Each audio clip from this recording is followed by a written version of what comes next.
I think because I'd seen my only parent pass away, I was 20, my brother was 17, turning 18. I think ever since then, I've always had the attitude like, no one's going to do it for you. Jason Akermanis, the 2001 Brownlow Medal winner. Congratulations to Jason Akermanis. Whatever you want in life, see it in your mind before you go to bed. Just see if you can think about the steps to get you there. Away with that Portsmouth, as a matter of fact. Now it comes out to Akermanis. Akermanis, Akermanis! People who drag patrons through the gates. The policeman's happy, even Akermanis. So it doesn't really matter what it is. If you work hard at it, at those things, then you'll always be on the right track. Here he goes again. Jason Akermanis!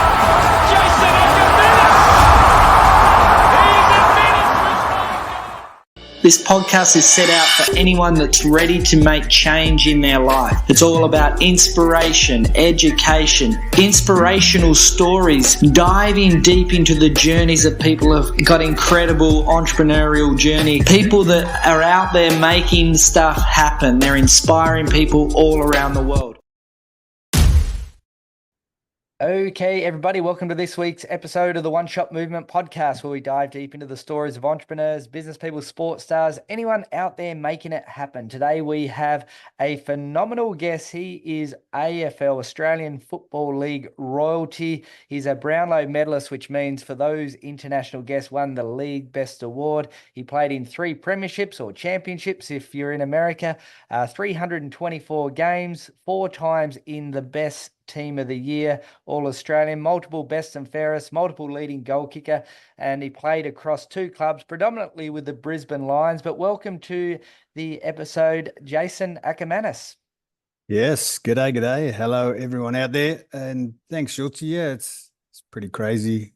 Yeah, I'm 47 now, so I've been retired for 14 years, and you're like, where does the time go? Yeah. And look, I mean, we had a lot to talk about here about your career and post-career and that as well, and just some thoughts on some other different topics. But just share a little bit to the audience, a bit about Jason Akermanis. How did you get into football and about your career? And I'll pick up the story from there.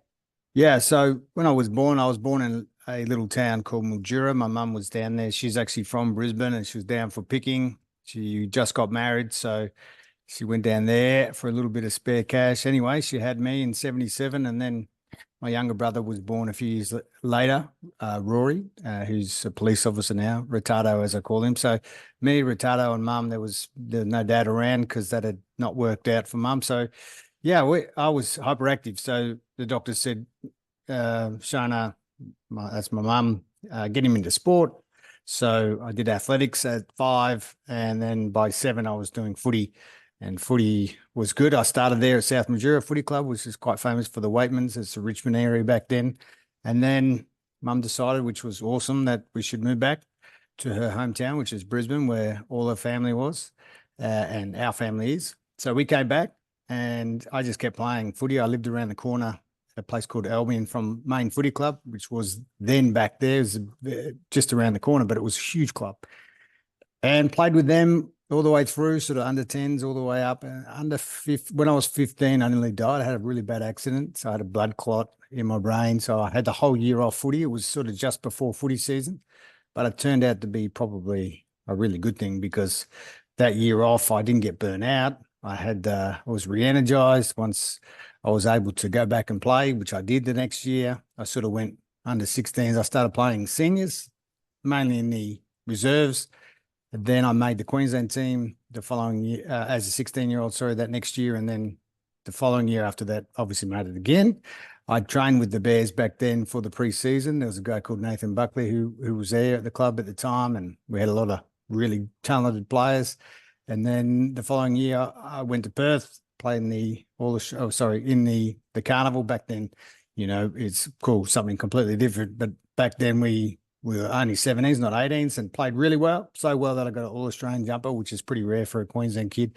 Thankfully, the Bears at that stage had a local selection, and they picked me. They'd already sort of half done that anyway from the year before. So myself, Michael Voss, Clark Keating, a guy called Brent Green, a few guys like that in that era that we all got picked up like an academy pick.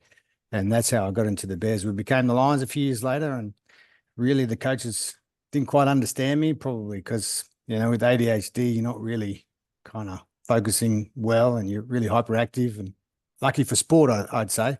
So we progressed on, and Lee Matthews came at the end of 98. We had a good year in 99. It was my first year All-Australian in the back pocket. 2000 was a bit of a funny year. We just, too many injuries, didn't quite work. And we weren't going that well in the middle of sort of 2001. But then we just had a win against the top team at the time, Essendon, and we didn't get beaten after that for that year. Won 16 straight, won the flag, and we went on to win the next two. Should have won three.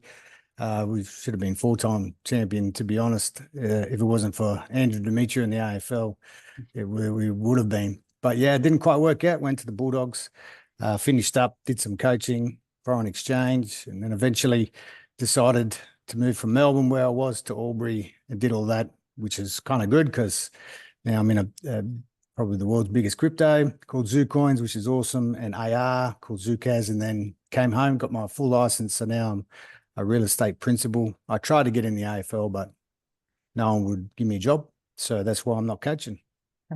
And we'll circle back to that why no one will give you a job. But 94 and when you entered AFL circles, Queensland, as you mentioned, it was quite rare for a Queensland star to make the All-Australian junior football team. But what was football like in a progressive market like, Brisbane Bears were there, they were struggling a little bit, the facilities might have been low. Sort of what was your experience like at the time? You mentioned you had Nathan Buckley there who went then to play 1 year, I believe, and then moved to Collingwood. What was it like at that time? I was really sort of a bit strange because they'd moved from Carrara up early in, I think it was end of 92. So, but the guys like Vossi, who had been on the list since he was 15, and Clark Keating, similarly, they had trained down there. So they remember those facilities better than me. But by the time I kind of came in the system, they were at the Gabba. We sort of still used Cooperoo. Cooperoo is nothing. Like, it's like, you can imagine what the change rooms were upgraded, but we're talking about, they look exactly the same as you go to any country town and you go into those change rooms, bar the floor being full of mud, they're the same. So they weren't overly flash, but didn't worry us. So having gone into that area, Robert Walls, who was a lunatic, is really crazy, very hard coach. Like pre-season it's just murderous. Like you might as well go and, into the SAS. It's just that hard and brutal. And Robert was not one to pump your tires up. You probably more was the guy that would just try and break you down to you broke and then try and build you back up. A really strange tactic, but that's the way he used to do it. Thankfully, at that period, we had Chris Scott came in the year before, Nigel Lappin and Justin Lepage. Vossi was already there. So us five, we're all sort of around 18 months apart. And so having that smallish nucleus was really important later when we started to win the flags.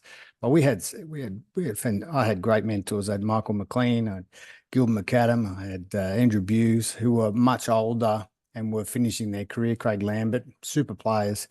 They ended up not being in those premierships, but they were very important in that little transfer period. Luckily, we only had Wolsey for a year, and then we had John Northey. And John Northey he didn't get me, and I didn't warm to him ever. And we went from 3rd to 8th to last. So he took us, we just got worse every year. So thankfully, then we had Roger Merritt for a few games at the end of 97. People don't realise, 98, sorry, that we were last in 98. And a few years later, we obviously won the flag. I think Collingwood was last in maybe 99 or near last, and they were fighting for a flag 2 years later. So it can turn pretty quick. Yeah. And just on, you mentioned this rapid growth period and Lee Matthews, and I'll ask a question about that in a second, but you were also involved when the Brisbane Lions or Brisbane Bears become Brisbane Lions. And I've had Paul Roos on the show who just missed that because he went to Sydney instead of being a part of that deal. What's your recollection of that period there for the club? I just remember it being great because we didn't have to be the Bears, which I did sales and marketing at school at that time, and I was like, man, this bear, you can't really market him, but a lion, oh, that's awesome. So being young and pretty naive, I was pretty happy about that just from the marketing point of view. That's how my brain worked back then. And I thought we would be a stronger club anyway, because we got those, whatever it was, 7 players. Chris Johnson's the only one that actually remained long enough. He ended up the only one out of that group to play in the grand finals and winning. He won 3, of course, nearly 4. But Jared Malloy, like there's some super players in there, like Simon Hawkins and Brad, no, not Brad Boyd. Brad Boyd, yeah, Brad Boyd, who was the captain at the time, and his back issues. But we should have been better than we were, but it wasn't actually an issue. There was not any problem having those players come into the club. In fact, yeah, it was new and unusual to have so many good players sort of just appear on your list, but it should have made us into a top 4 side. But for whatever reason, with what happened with John and our game plan, which we used to work all week towards, and then come the first quarter, it wasn't working so much, and he just changed it. It was really bizarre. So yeah, it was, but everything sort of changed, because you've got to remember, like, we had huge backing from Coca-Cola, and like we were the next big thing, and they were backing us in, which was kind of cool.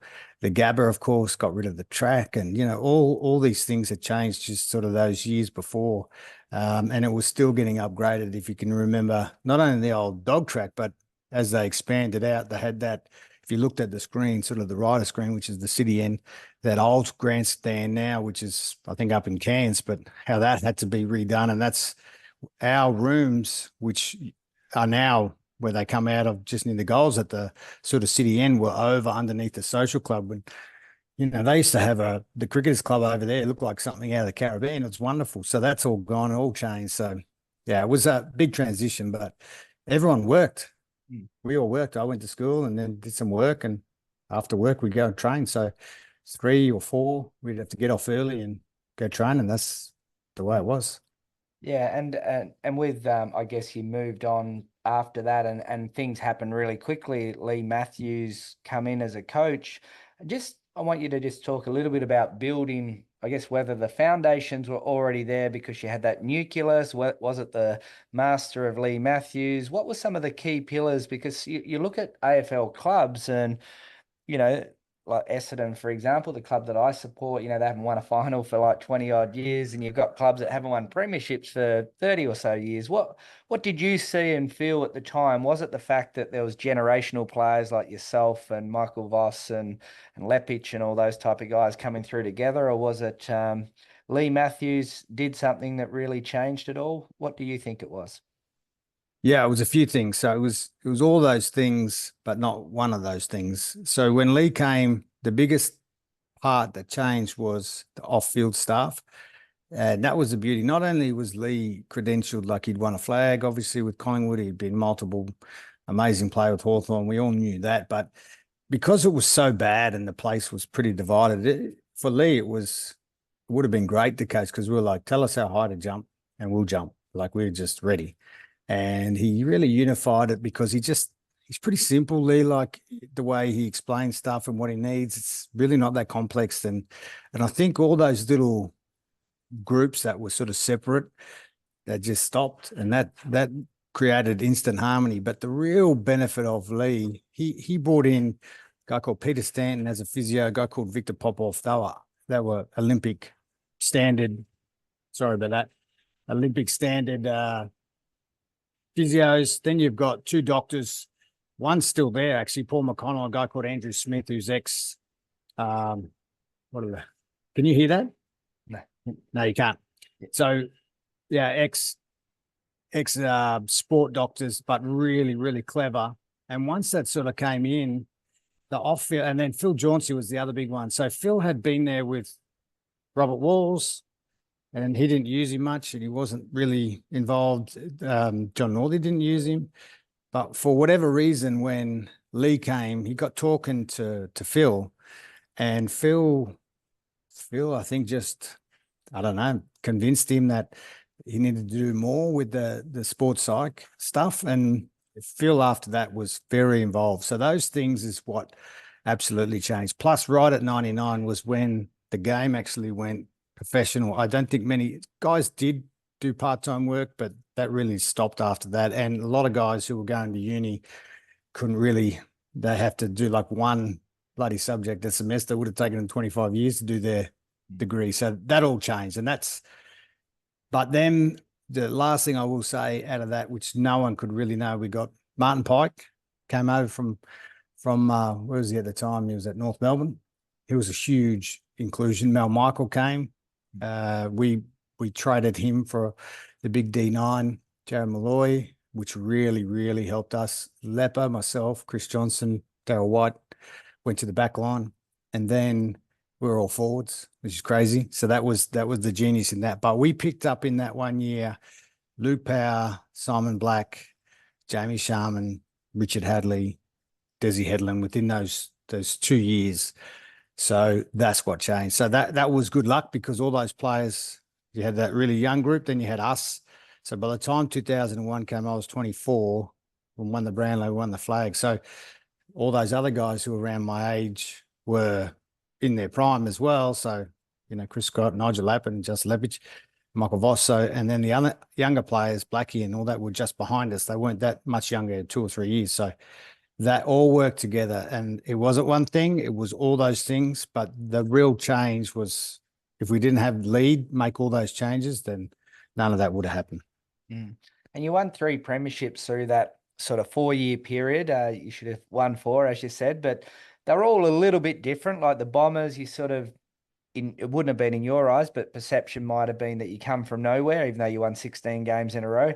You nearly lost to Collingwood, even though you were red hot favourites. Then you were, I think you were underdogs against Collingwood and actually annihilated them. And then you lost that game to Port. What are some of the memories from some of those finals that you can share with the audience? Well, I remember the Essendon game. It was really hot. So we just thought, we were on a roll. And I thought we were looking really fit and strong. We had everyone really healthy and being hot. I thought that really suited us, which it ended up doing. I remember like Hurdy and a couple of their stars were injured. That really hurt the Bombers, but helped us. And I'll never forget, after we beat them, which was an upset, which started the run back in round 10, they said, I remember seeing an interview at the airport from, I think it was Matthew Lloyd. And what he said then, I don't think he knew, but it was, in my eyes, it was just so disrespectful. And I'll never forget that we used it against, to motivate ourselves, because they were like, oh yeah, we just played bad. It's one of those games we haven't lost for how long? I think they lost one game out of what's that? They only lost one the year before. So probably like nearly 1 out of 40 games of something like that. So they were in hot form and they just said, oh, we didn't play that well. But no credit to us that we actually played well, like we were beaten. And I thought, and that stuck in the back of my mind, I'm sure many of the other players. So when we played them again, it was like, well, fine, we'll beat you here. Beat you anywhere, but we'll beat you here. And that was that game. The next year was very frustrating. I love the wet. I'm arguably the best player that ever played in the wet. Just loved it. And my skills separates from the rest even more so because of the way it is. That's wet footy. I ripped my adductor off the bone early in the game, and it was so painful, debilitating. I couldn't hardly run. I ended up kicking what would be the sealer, that with my left foot because my right foot just wouldn't work. I actually did my hamstring and my quad in the last 10 seconds of that game. That's how bad it was. Just so unlucky and such bad timing. But from our point of view, and I say this all the time, Collingwood were outstanding. Like their tackle pressure, we did their numbers. For us, anything over 80%, that we win most games. That's on the defensive side. They were 90% tackle rate, which mean 9 out of 10 tackles. That was supreme that day. And their bigger bodies that wet day certainly suited them. And at home, very familiar for them. So that was a super game. It shouldn't have been that close. We kicked a lot of points, but with all those things happening, getting injured and all that sort of stuff and the weather, it was super cold. Like, I think it would have had like 13, but felt like 8. It was really cold. And so we won that by 9 points. kicked that last goal, which was important. I actually kicked the last goal for both those games, 2001, 2002. 2003, we were really worried.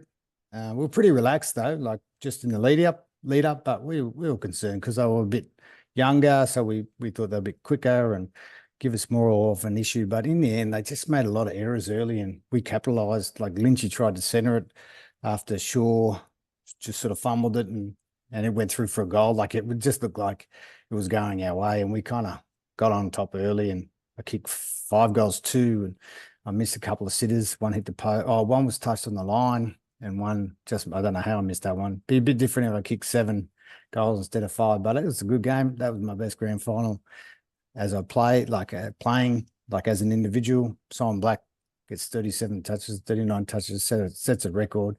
So that were those 3. The last one, we were actually in front against Port at half time, but because the AFL absolutely railroaded us and made us play that prelim final in Melbourne that should have been played at the Gabba and a whole day late. Like by the time we got home Sunday, Port Adelaide had 2 days of recovery, and that's pretty much what happened. So in the third quarter, I remember he reversed a free kick to Brett Allen, the stupid umpire, and Hardwick, who's now coaching Suns, got reversed because, he just took a dive right in front of goals, about to kick another one, went down the other end, and they just scored. And, man, after that, we had no one, no legs, and they just ran over top of us. And that's all because of the AFL's decision. And Andrew Demetrio lied. Like, you'll never hear anyone from Lee Matthews, any of the players, if you ask them about that, you'll see him instantly get very angry because it should never have happened.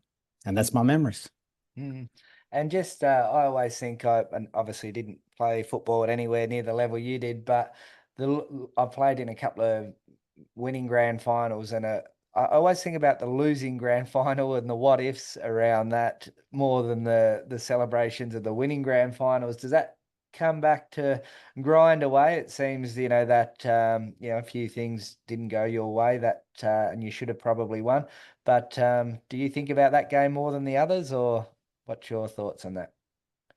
Yeah, I don't know if I think about it more. It certainly hurts to think about, so I don't generally think about it too often. But when I do these things, probably the only time I really talk about it, because the 3 wins was exceptional. The 4th one, the thing that's just so disappointing was we actually didn't get the chance to play our best footy, and it was because there's a bunch of coaches sooking it up big time in Melbourne. Oh, bad for the competition. We can't have a team win 4, and the AFL just got sucked into it. And Andrew Demetrio, who I've got no time for, who's just a liar and not much of a bloke. And he was okay at doing deals, but I don't think he was a great administrator for what it's worth outside of doing deals. But he was pretty arrogant and pretty ruthless. So to have Lee Matthews go up against him, you can't fight City Hall. It's just incredibly annoying that we deserved to have a chance to win that properly. And if we lost, I would have said, well, we gave it everything and we just fell short. But I still don't think, because we always had another gear, and we always, Port Adelaide were choking as well. They had choked for years, and they were going to choke that game if it wasn't for the energy. And the energy was because the AFL made sure we didn't have much. Mm. And your career coinciding with your career, you had a very big media role as well, and it was to put maybe Brisbane on the map. Like what was your role in the media? You were doing columns for the newspaper, a regular speaker on the show, on different shows, etc. at the time. And when you were with the Brisbane, you were obviously Brownlow Medalist, multi-All-Australian, nearly one of the highest profile. Was it something that, because you were the, one of the biggest profiles, but also wanted to do that, and the football club put you forward, or is it a pathway that you wanted to go down post-football? No, it was none of those things. Like, I didn't mind doing it. I wasn't really that good at school, although now that I look back, I actually was, but I just couldn't concentrate long enough. So I just wanted to go outside and play sport. But what happened was, people actually don't know this. So I only started doing media in 2002, and that's after I won the Brownlow. And the reason that happened was, at that time, Lee Matthews is the only guy doing any media, and he could control the narrative. What Lee didn't realize that he did realize many years later, much to his displeasure, was that the game is not like Melbourne, Brisbane, and you need to promote it. Where in Melbourne, you don't need to do that. You need to keep it all, under wraps, and there's lots of things, lots of rumors. Where Brisbane's just not that market. So Lee doing the only media actually was hurting us. Anyway, I got the opportunity to write a column in the paper for the Courier Mail up here. I was on Triple M, and I also had my own TV show on Channel 10 called Queensland Rules. So that just came out of nowhere. And so I was super busy. There's two great things about that. Lee would look at all my articles and columns, and he would vet them before they went to the paper, even though I had a ghostwriter. And so after 3 weeks, I remember Lee goes, "You know what? I don't think this is working. You should just give it up." I was like, there's a few things, Lee. One, you can't pay me what I deserve. So you need to support me to do things outside of footy that I'm allowed to do. Like I can't do much because there's so many clash with sponsors, and you're paying me peanuts considering I just won the Brownlow.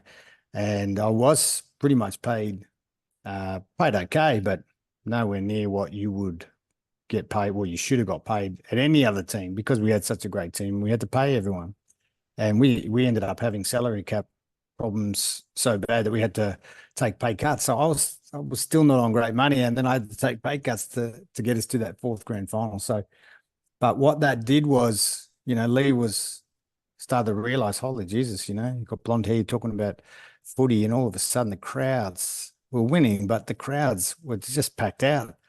And that had never happened before. And you could see that all the Broncos are going crap. We are winning. We're on a big wave of success. But then I am out there in 2002. By 2003, Michael Voss has got a column and he's on TV. Justin Leppi's got a column, he's on TV and the radio. And all of us, and Lynchy got on TV and is on the radio. So different radio stations, different TV stations. But that was awesome for the whole club. And so in the end, it was like this sacrificial lamb that I had to actually go and do it and have the balls to do it. But everyone benefited. As much as Lee didn't want to admit it at the time, he certainly has, and realised that was so good. And for what it's worth, it was largely just fantastic for the game, the growth, the crowds, the money in the bank, everything. And Lee relaxed a bit, and in the end, it took the pressure off him, and the other players benefited as well. So that's the way it was. And just in a general sweeping, I guess, like I follow sport, love the AFL. I don't like, the City Hall side of it, controlling the game, controlling the narrative, controlling literally everything you do and say. And then you watch a sport like UFC. I don't know if you follow that. And it's sort of Dana White, the CEO, lets everyone be who they are and say what they want. Where do you sit on that scale of, personality in media? And I don't see many, outgoing personalities survive in AFL, but in the UFC, like they rattle cages in press conferences, and it's actual genuine entertainment.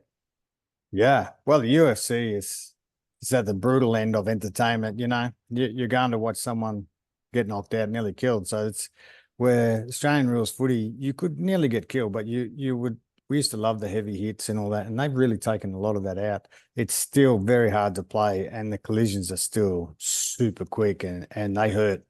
It doesn't look like they do because they're bigger and faster, but it does hurt, and they are as brave as they've ever been. But I think the AFL and clubs and people are just so paranoid about negativity, like they really are. In my day and for a long time, like mental health, it's whatever. Like that's just a great excuse now for them. If they had to see what we had to deal with, they would just wilt, a lot of them, considering that, they get one bad day or one bad performance and a bad article and need time off because, they can't handle it. Like it staggers me just how sort of shallow and thin skinned some of them are. That said, in my era, there wasn't social media. I think that a lot of people can get entertained on a smaller scale. They like a particular player.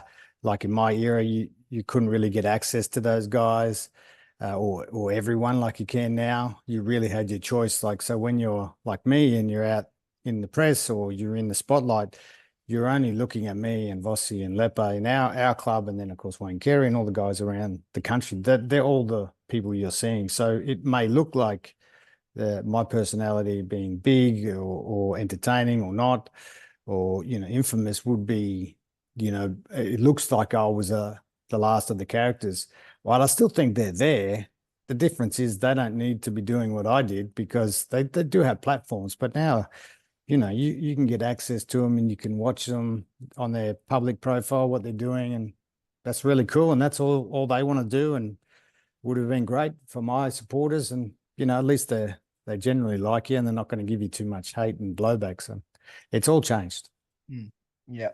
And shows, I guess a classic example would be, say, the Footy Show, which was like a part of pop culture back in your day. And then all of a sudden, say, Sam Newman would say something, which would then lead to, no, we've got to do an apology the next week. And it sort of just moved right throughout society. It's not just the AFL or that, but I feel that you got to tiptoe and walk on eggshells of everything you do and you say these days. And, I think that's to the detriment of society in general. So, Yeah. I mean, the AFL has certainly regressed into, I don't think a very good state when you consider just how woke and pleasing that they're trying to be. The thing that annoys everyone, including me, is that they don't need to be a leader in any way, shape, or form other than their job is to run a competition, do it well, make it entertaining.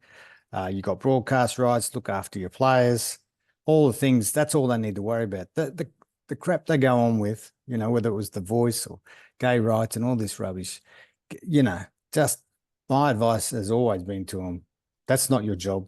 Don't do it. Don't care how much you have to please the government. And it's really because they give you money.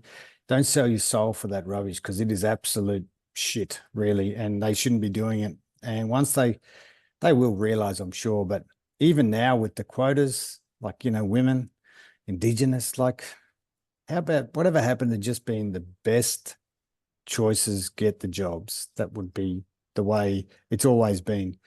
And, if you need some more Indigenous players, get the best one, not just because he is Indigenous or she's female. Just don't get anyone. Get the best. But I think they've gone too far to the left and they don't need to be there. And it annoys a lot. Lucky everyone loves to actually go to the footy and yell and carry on, because if it wasn't for that, the AFL, I mean, no one goes to watch the AFL, but they in my mind, as society and morally, they have gone way backwards.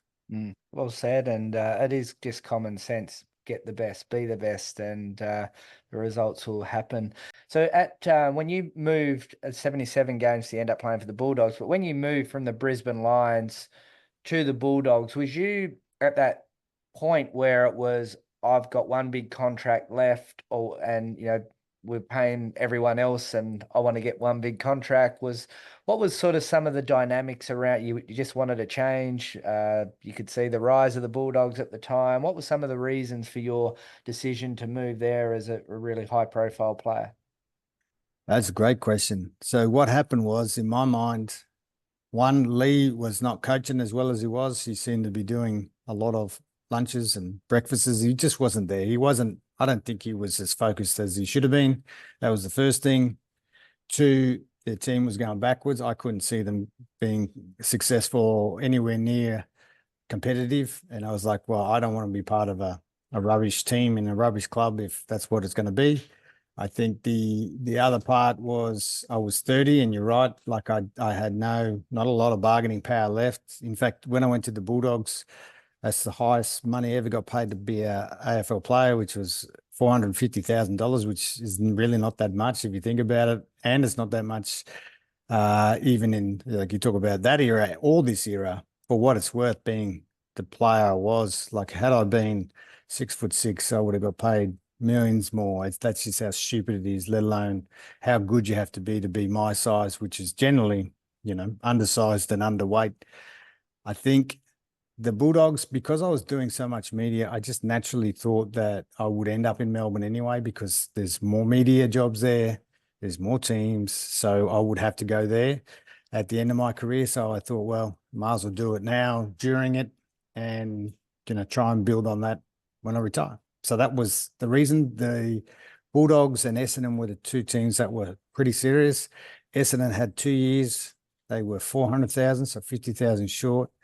And, at 30, when I actually turned 30 the following year, so I was 29 at the time, you just need a little bit more of that security. So the 3-year deal, I ended up playing for them for 4 years, and I should have been All-Australian at least twice. I was the best small forward in the comp. I'd won our goal kicking.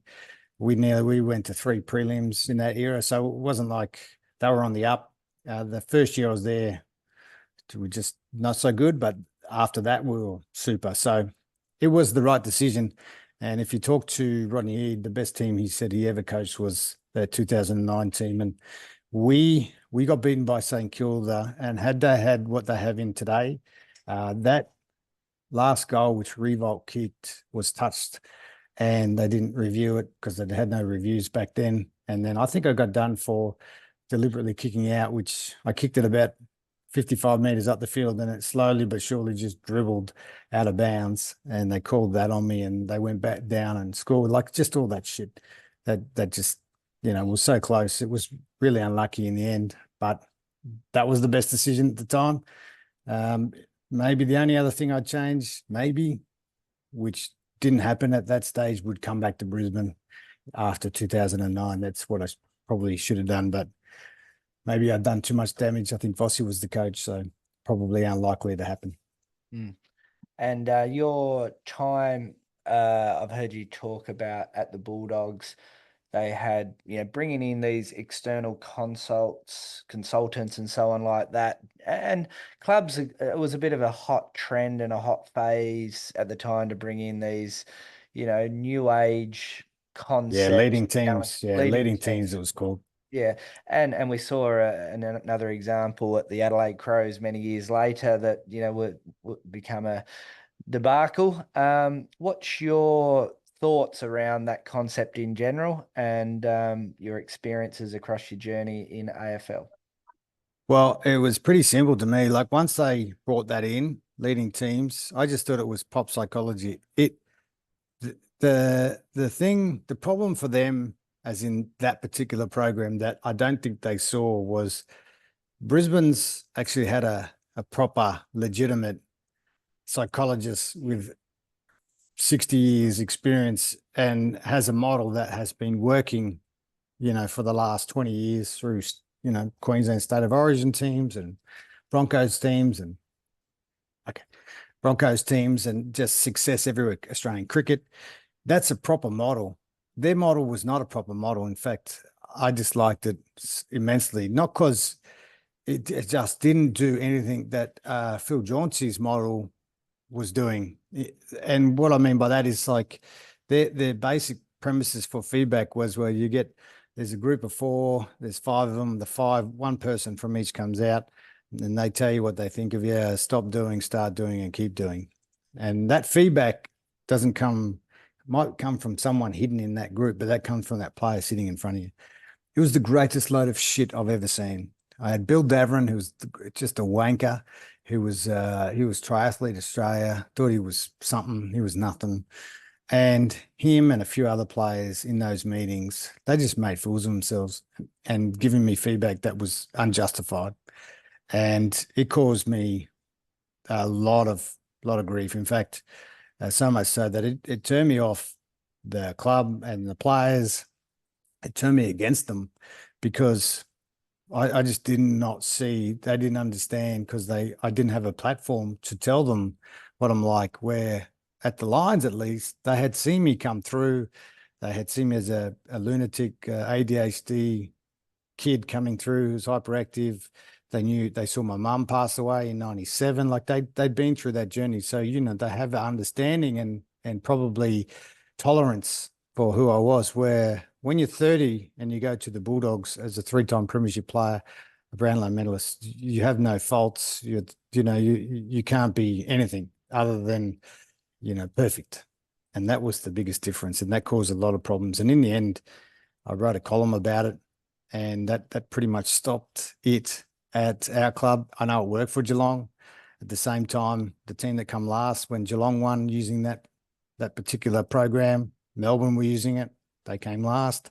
You can't say that it made a difference. In fact, I would argue, because I'd been through a proper professional model, how good that was. This was just absolute horseshit compared to what Phil Jauncey had. Mm. And just on that too, like, I mean, you're one of the stars of all time, but I always say that really, if you put a program like that in with a group of first and second year players, it won't mean anything anyway, how good the program is, because I think it's probably a good 50 to 100 games of a collective group coming through together that makes a significant difference, on top of all the extras, like, good rehab team, good development team, good recruiting team. Is that as simple as it should be, or do you think it's a little bit more to that now? No doubt. I think the reason we won 3, nearly 4, is because of the psychology, because I think the talent was there, the capabilities there, but that happens, like Melbourne in the last few years, like they're capable, they should have won more than one, and Essendon should have won more than one. I think that the understanding of the brain and the difference between each person and how they operate and what makes them work was hugely beneficial. And we had partners do it as well. So, I knew how to talk to Lee. It's different to talk to Lee than it is to talk to Nigel Lappin, to talk to Marcus Ashcroft, because they are completely different computers running their operating systems. And that was a real key. And the thing that a lot of people didn't know is that Phil would do the profiles of all the new recruits that were coming to the AFL. So we knew what they were like. When we were going to play against them, we would know, okay, say this to him, don't talk to him directly, talk about him, how to get in, he said, and the things to do, and just how to work around each individual's sort of strengths and weaknesses, plus also knowing my teammates so well in that sort of model.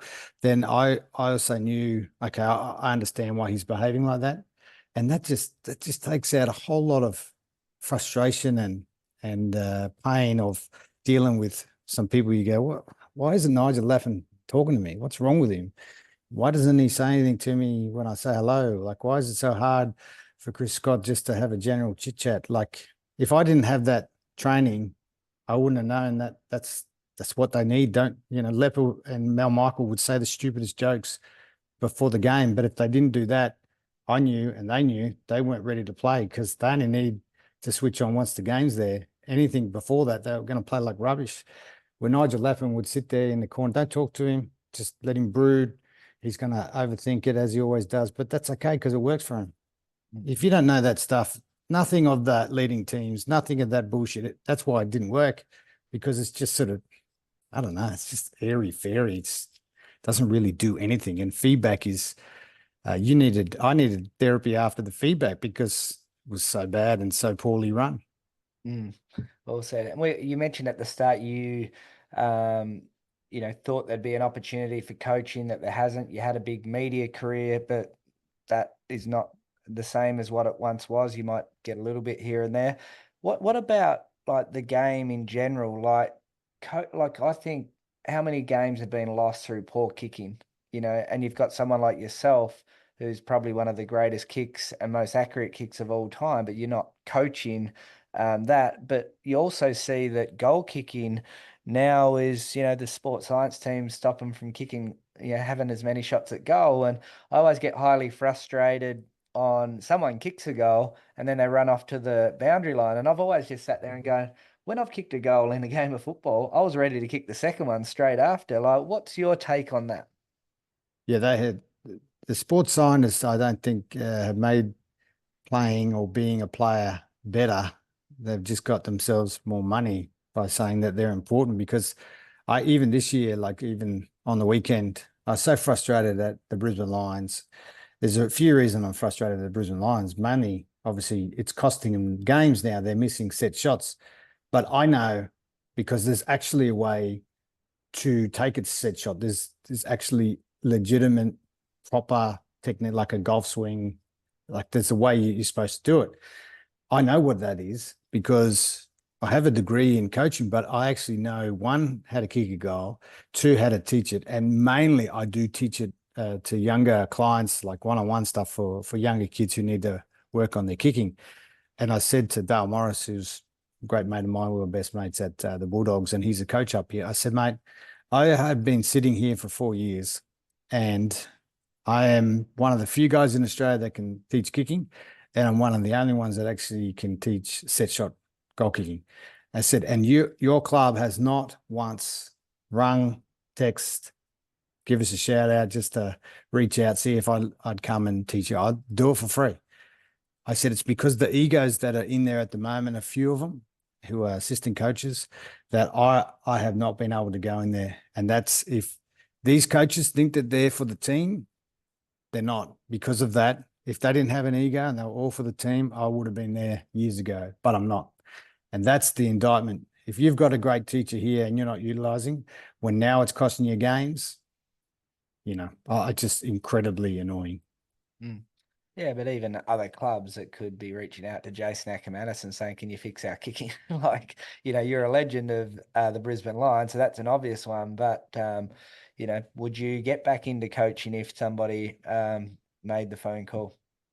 Yeah, it was funny. I was down the Brownlow last year, and my daughter is finally 18, so she came along. It's first year ever, and we went over because she wanted to meet, mainly Nick Dacos, and we went over, and of course, Craig McRae is my best mate up here when I was at Brisbane, and we're very close mates. So I went over, said good day, and of course got Charlotte and introduced her to the boys, the Dacos brothers, and Josh is there going, man, I was just watching all your highlights. Like I went just so like 20 minutes before the game on the weekend, and he was talking about how awesome it was, and I said, even with those two boys, I said, you've got things that you need to fix to be even a better kick, because at the moment you're not there.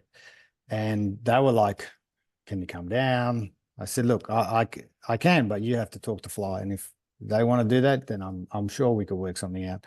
So it's not like it sort of hasn't been floated, but yeah, it's strange. They got Stewie Jew in to do stuff like that at the Lions, who was coaching, of course, the Suns. Stewie Jew was an awesome long kick.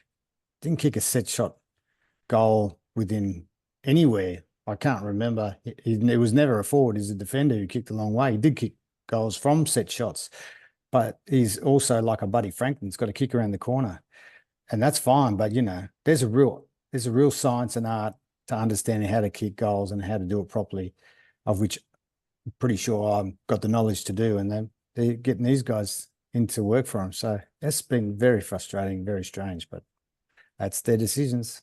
Do you think there's any City Hall mandates on people that we don't want them in the game? Do you think there's any possibility of that? I think there was, but I don't think that's there now. I think it's long gone, with probably like when Andrew was there, probably a little bit early with Gil and a few people at the time. Absolutely, I would say that there's a definite, I suppose, push not to have me included at any level, but I don't think it's the same now. In fact, I know it's not, because the Lions have asked me, well, one of my other good mates, Mitch Hahn, to go and coach there, but of course, there's no way I can coach on that level. You don't get paid for the development stuff, and I don't have time to do it now with my own business and being a real estate principal and 3 daughters and 2 dogs and a cat. Like, it's just impossible. So it's not like, yeah, it has changed, no doubt, and it was there. I'm pretty sure no one would ever admit it, but yeah, it was there, and I understand. And just post football, you've moved into a +1 handicap golfer. You've got property business. Do you want to just share a little bit about what you've been doing post career, since you haven't been back in the AFL at a coaching level or anything, or in the media so much as well? But what are some of the projects you've worked on? It's been really good. When I retired, obviously I coached, and I moved to Albury to coach North Albury. Was one of my good mates and a business associate sort of son's team. So we did that for 3 or 4 years. That's where I got the coaching degree from. Obviously went to Queensland University to get that. In the meantime, we're doing foreign exchange. So that particular business then sort of grew from foreign exchange to AR, and we wanted to use Bitcoin, but it was too slow and pretty much rubbish, the blockchain. So we ended up inventing our own crypto, because we had a technology that was patented that was called split lock. So we, instead of blockchain, we invented a completely new system called split chain, which of course is cheap and fast, and it'll be the only crypto left. So that's Zoocoins, and that works with the AR. And the AR, really, that idea is the same as what it would be with Pokemon, except you don't get monsters, you get bags of money, and you go into the merchants, you get your discounts. They love it because they can actually see for the first time in their life, unlike Facebook ads and Google, how much money you put out and how much came back and is redeemed, because they would know how many is collected. That's actually the first time they get proper data on what they're spending. And of course, it doesn't cost them until they come and redeem. So they get to see their whole marketing costs. So that is that. And the way tokenization's going, there will be virtual real estate. You'll be able to buy horses. You can buy this house, part of this house, a business, anything in the world that you possibly can imagine, you can buy soon. And having Zoocoins be the one that does it, and the only one that does it, will probably be what will happen. So that was really lucky that we kind of went to Albury, because I didn't really like Albury at all. It's too cold, and it was good for golf. I went to qualifying school, so I was good enough to go to Q school. I went twice. Obviously wasn't good enough to get onto tour or anything, but I just knew I wanted to do it just to have a crack. And then eventually said, well, I'm sick of this, and got my full real estate license to do everything, and became a principal. Got lucky. Someone offered me a pretty good deal. I only just started too at Ray White, and then went out my own with another franchise called Blue Moon, which is now called Akermanis Properties Blue Moon Ascot, which is a bit of a tongue twister. And I've been doing that the last 3 years. And real estate's like coaching. It sort of takes you 5 or 10 years to really get your mojo, and people trust you and think of you as a real estate agent. And then you get the runs on the board, and you sell some of the worst things you've ever seen, and you just get better, and your stock gets better. And as it gets better, you earn more money and buy some rent rolls. So, it's been really good as the rent rolls have been building, both from myself, and of course you buy some along the journey. So that's really what's happened. And we'll ask how people can find you with that at the end. But at the end of each episode, I always ask each guest the same questions. It's not yes, no answers, but is there a book or a podcast or a show or something that you would recommend somebody read if they want to get ahead in life? Yeah, I always think there's a couple of books I read that are still awesome. I can listen to them on Audible now. They're audio books, and that's Think and Grow Rich and How to Win Friends and Influence People. If you read those two, and get them on Audible and listen to them sort of every few months, I think you'll be okay. I think they are some of the best books you'll ever read.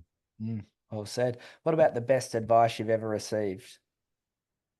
It's a hard one, because probably my favorite one is Excuses Are for Losers, but and that's really Excuses Are for Losers. That's the only one I really stands out, because everything else, some of it's not actually totally true. Like, the harder you work, the more success you have. That's not always true. You sometimes just get too tired and the success doesn't come. Same with golf, work really hard at that. I go out and do no training now and just go and play on a Wednesday, and can probably shoot better than I did then. So, and just as long. I don't know. I think Excuses Are for Losers, probably the easiest one to remember. Don't give them, don't use them. Just, if it's, take control, own everything you've done, good and bad. And I think you'll have a better, more accountable life, and you'll be happier. On the flip side to that, either the worst advice or something you totally disagree with, it might be the concept of hustle harder. Yeah. The worst advice. That's a good question. I don't think I've ever had someone actually ask me the other end. Probably the worst advice that cost me the most money was to go into this program, which I did, which I lost $2 million through the bank.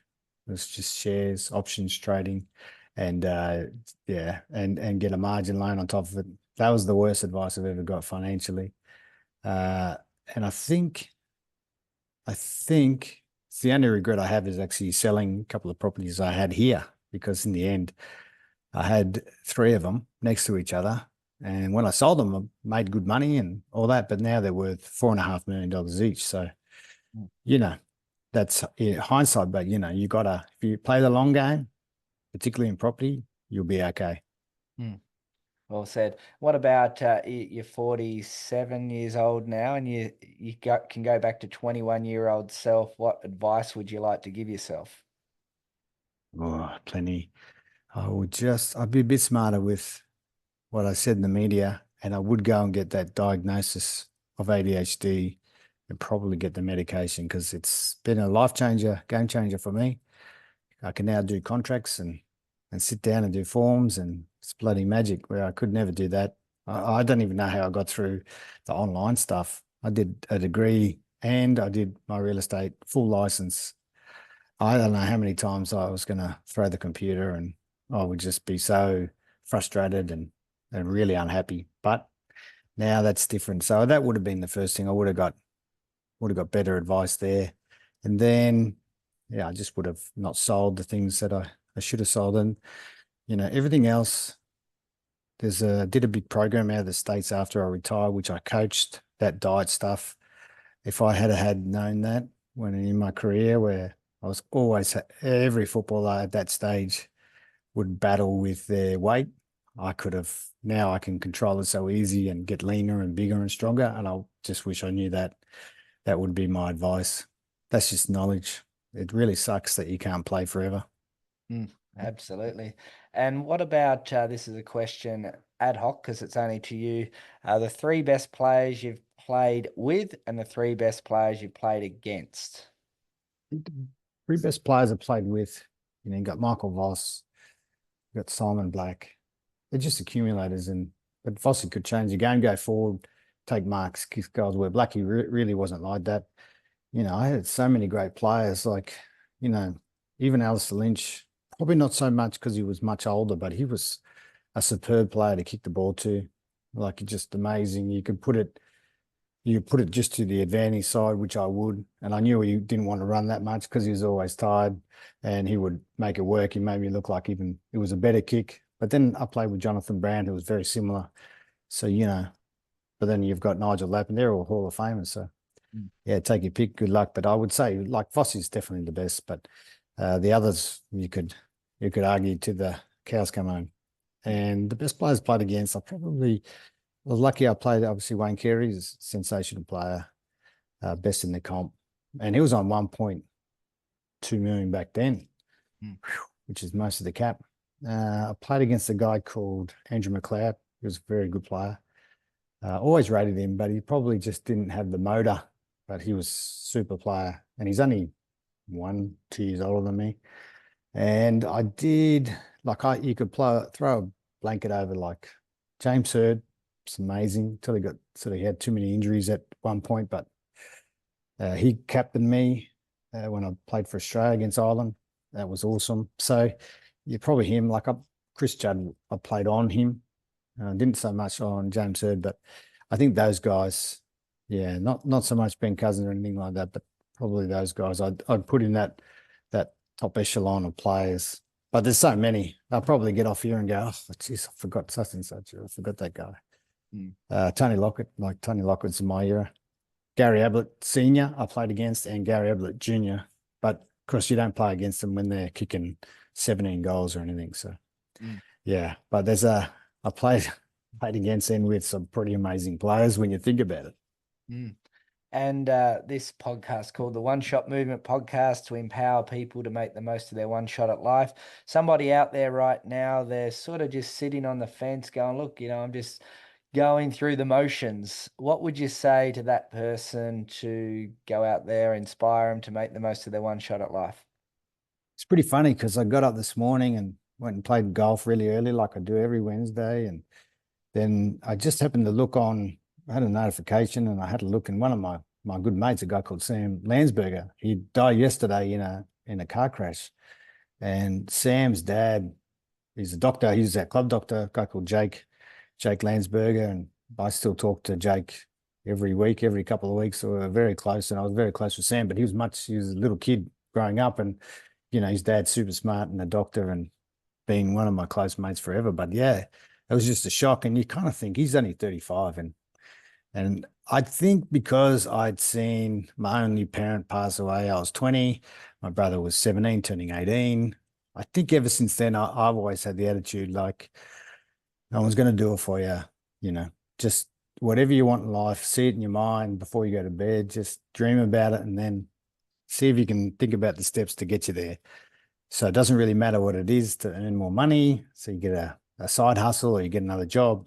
If you work hard at it, at those things, then you'll always be on the right track. And I think the only other bits of advice is if you think about the people you hang around with and you want to know why you behave the way you do, then that'll be the reason. So the better they are, the more accountable. That doesn't have to mean success, because you see guys in my industry who are, very successful and lots of money. They're all drug addicts, they're on cocaine, they carry on, so success is not the only thing, but the quality of people will matter. So if that's the choice you need to make, and it is your choice, if you make those choices better, I think you will benefit from making those choices with your friends, family. You don't have much choice with them, but certainly your friends you do. Well said. And from me, I want to thank you, but can you just share how can people find out about Blue Moon Properties and connect with you and just spend some time sharing people how do people connect and find out what you're doing? Yeah, I can still get a lot of requests for Father's Day and birthdays just through the apps. Like you've got Memo, you've got Cameo, you've got another one called Swish, who donate money that you earn for them to charity. So there's lots of ways that you can do that. For example, obviously, if you live in Brisbane or the Gold Coast or Sunshine Coast, if you've got an investment property, man, you need to use us, because we save people on average like 139 grand over an investment loan, just in interest, because we pay them 5 seconds after the tenant pays every week. Service is great. We only charge our commissions, they're set. There's no add-ons. Like if you got one of those, you should be talking to us. Other than that, if you're in the area and you need someone to sell or auction, because I'm an auctioneer as well, or you got a commercial residence, just ring me. It's pretty easy to find me, Akermanis Properties. And I've been working on the Google ranking, so I'll be up there. If you look in real estate, Ascot, or just how to spell my last name, you'll find me. Yeah, and once I said, thanks for taking the time for jumping on the show, and I appreciate taking you down memory lane and you sharing some of the most amazing stories. No problem at all, Schutzy. Glad you reached out and we got it done. So in quick time. Hopefully you enjoyed it. I know you do this all the time, but as long as they're memorable and we do a good job, keep it up. I like the questions. They were good questions. Cheers.